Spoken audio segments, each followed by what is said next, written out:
घोटाला का एक बयान सामने आया है जिसमें वो विवादित भी चल रहा है।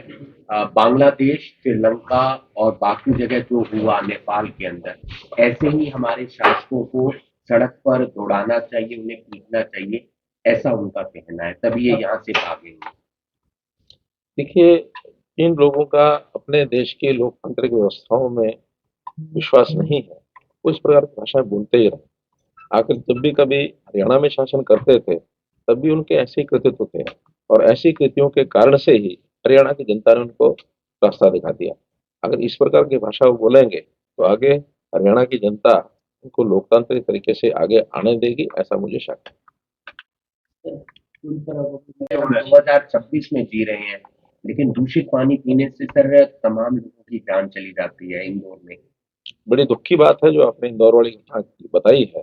इसमें स्थानीय निकायों को, प्रदेश सरकारों को संज्ञान लेना चाहिए, और इस प्रकार जहां भी कोई फॉल्ट मिलते हैं, उसको तुरंत जिम्मेवारी फिक्स करनी चाहिए कि किसने इस प्रकार का गलत काम करने में अपनी लापरवाही बरती है, और आगे घटनाएं न हो, इसका जरूर। करनाल जिले की मंडियों में करोड़ों। देखिए, इलेक्शन कमीशन के बारे में मुझे कोई बात नहीं कहनी है। एक ऑटोनमस बॉडी है, कौन सी बात उनको सुननी है, कौन सी नहीं सुननी है, अनाप शनाप बातें भी लोग करते हैं। यही सब लोग करते थे कि वोट चोरी होगी, ये होगा, वो होगा। कर्नाटक सरकार और भारतीय जनता पार्टी सरकार को नहीं है। वहां पर अभी लेटेस्ट सर्वे उनका जो आया है, 91% लोगों ने ये कहा है कर्नाटक सरकार में, यानी वहां कर्नाटक प्रदेश में, कि कोई किसी प्रकार की वोट चोरी नहीं है, ईवीएम्स ठीक हैं, सब चीजें ठीक हैं। ये वहां की जनता कह रही है। तो ये सब थपेड़े तो इनको जनता मार ही देगी, कभी से कह रहे हैं। उसके बाद हर चुनाव में इनका हाल होता है। आखिर ये बिहार के चुनाव से पहले इन्होंने सब बातें कही, चुनाव आयोग के साथ टकराव लेना शुरू किया, तो बिहार की जनता ने जवाब दे दिया ना। आज देश की कोई भी देशभक्त नागरिक ये नहीं चाहेगा कि घुसपैठिए लोग आकर के यहाँ वोट करें, और ये इनके वोट बैंक घुसपैठिए इन्हीं के बने रहे। वोट चोरी तो वास्तव में ये करते थे। मैं पहले भी कह चुका हूँ कि इनका हाल तो हुआ है जैसे उल्टा चोर कोतवाल को डांटे। जो वोट चोरी खुद करते थे, अब चूंकि वोटर लिस्ट को साफ किया जा रहा है, उसमें गलत वोटों को बाहर निकाला जा रहा है, अब वो उधर भी चलाते हैं, उधर भी चलाते हैं। तो ये दोनों चीजें अपने हाथ में रख करके चलना चाहते हैं, और दोनों में से कुछ नहीं मिलेगा, जनता सब हैंड ओवर कर दिया जाएगा। कारपोरेशन निर्णय करेगा कि इसमें कितने ऑक्शन करके और हमको प्राइवेट लोगों को उनकी मलकियत के नाते से हकदार बनाना है, और कितने इसमें लीज पर भी दे सकते हैं, ताकि रेगुलर इनकम कारपोरेशन की बनी रहे। ऐसे ही एक दूसरा प्रोजेक्ट है कमर्शियल मॉल ओल्ड सब्जी मंडी। तो सब्जी मंडी में जो हमारी पुरानी सब्जी मंडी जो स्थान खाली था, वहां भी एक मॉल बनाया गया है।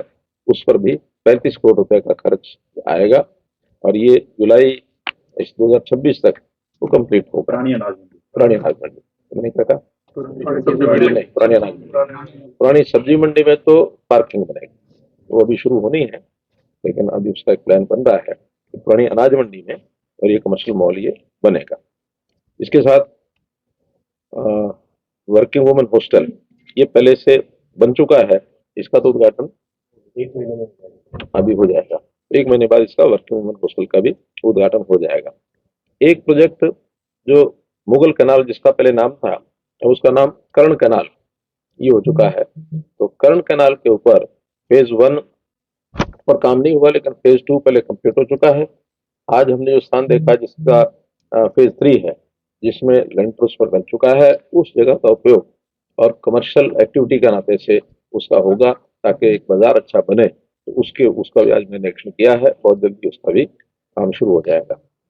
जो उसका फेज 4 है, यानी रिंग रोड से बाहर की तरफ, उस पर भी प्लानिंग चल रही है कि वो विजिटर्स के लिए, टूरिस्ट के लिए, या इवनिंग वॉक्स के लिए इस प्रकार का कोई एक जैसे नहर के किनारे उस प्रकार के विकास किया जाए, उसका बोटिंग की जाए, बच्चे उसमें शाम को पार्क वगैरह बना करके उसमें आए, घूमे फिर अकेले, तो ऐसा एक मनोरंजन का स्थल वो विचार किया जा रहा है। उसका भी जब तैयार होगा उसमें आपको बताया जाएगा। एक बड़ा प्रोजेक्ट वो स्मार्ट सिटी का प्रोजेक्ट है, और वो है फ्लाईओवर।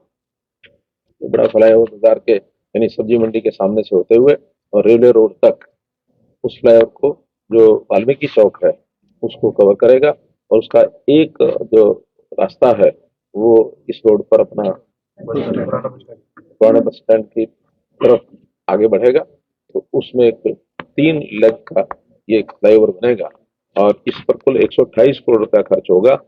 इसमें एक बात आपसे मैं साझा करना चाहता हूँ, हमने पिछले दिनों में बैठ के विचार किया कि इस फ्लाईओवर का नाम अपने देश के पूर्व प्रधानमंत्री श्री अटल बिहारी वाजपेयी जी के नाम से अटल सेतु इसका नाम रखने की योजना बनी है। जिसका उद्घाटन होगा विधिवत उसमें इसको अटल सेतु के रूप में घोषित किया जाएगा। ऐसे 4 प्रोजेक्ट, ये 5 प्रोजेक्ट जो है आज हमने